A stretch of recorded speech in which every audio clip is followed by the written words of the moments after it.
the news. Well, hey everybody, what's up?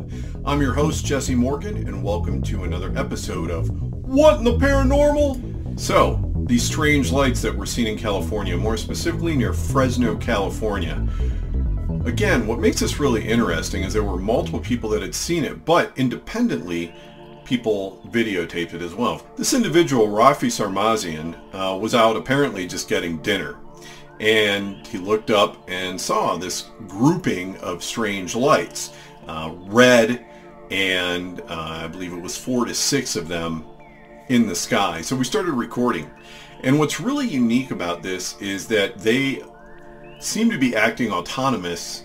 They're moving independently of each other. So they were actually able to move in front of each other independently well up in the sky. So to me, that seems like something that may be a UFO. It's acting with some level of whether it's electronic or something's controlling it, allowing it to move like that. So that was very, very interesting.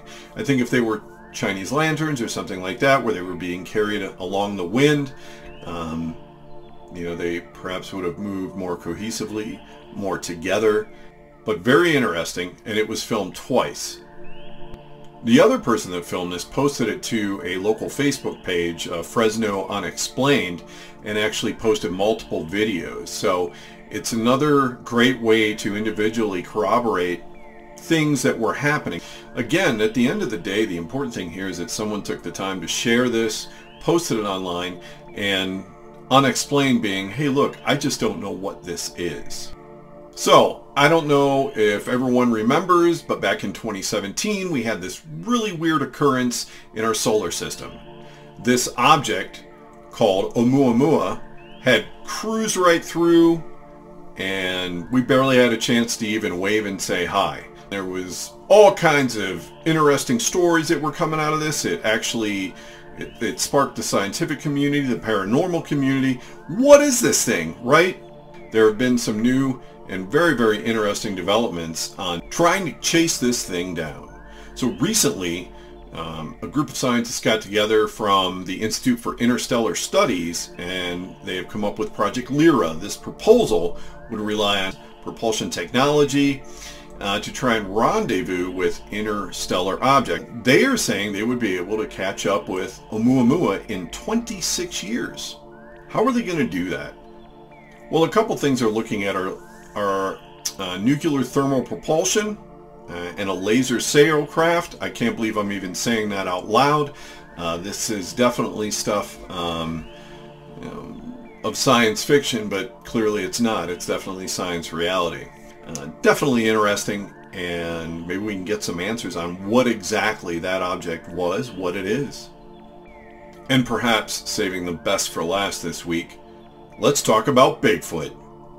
And specifically, Bigfoot and large trees which have been turned upside down and jammed into the ground. There have been stories of upside down trees, not just in Alaska, but in other parts of North America as well. I do know that in Juneau, Alaska, in the Glacier Gardens, this is literally a garden. They do have upside down trees there, and they do this beautiful creative work where they actually will grow plants from those roots on those trees, and it's a beautiful place to visit, just seeing the pictures online. I'll have to put it in my list of places I want to get to. In Colorado, in the Rocky Mountains, they have found this as well. There's a little bit more of a deeper story behind that, but this was an area that had been burned, and if loggers are doing this, I question that, because loggers are out there to earn their paycheck. They're not going to take the time. I can't imagine they would, at least on this type of scale. Maybe you do it once. For some reason, you're not going to take that tree, which is money, which I don't understand. So I can't see it being loggers. Is the possibility there? It is, yes. Beyond that, we have to take a look at Bigfoot or some other natural phenomenon we haven't seen yet. If we take a look at Bigfoot doing it, he is big and strong as Bigfoot is purported to be from eyewitness accounts. wow, you just got to take a moment and go, could they actually do that though? I mean, we're talking a tree that's hundreds of pounds, you know, and if it's big enough, maybe it gets into the thousands.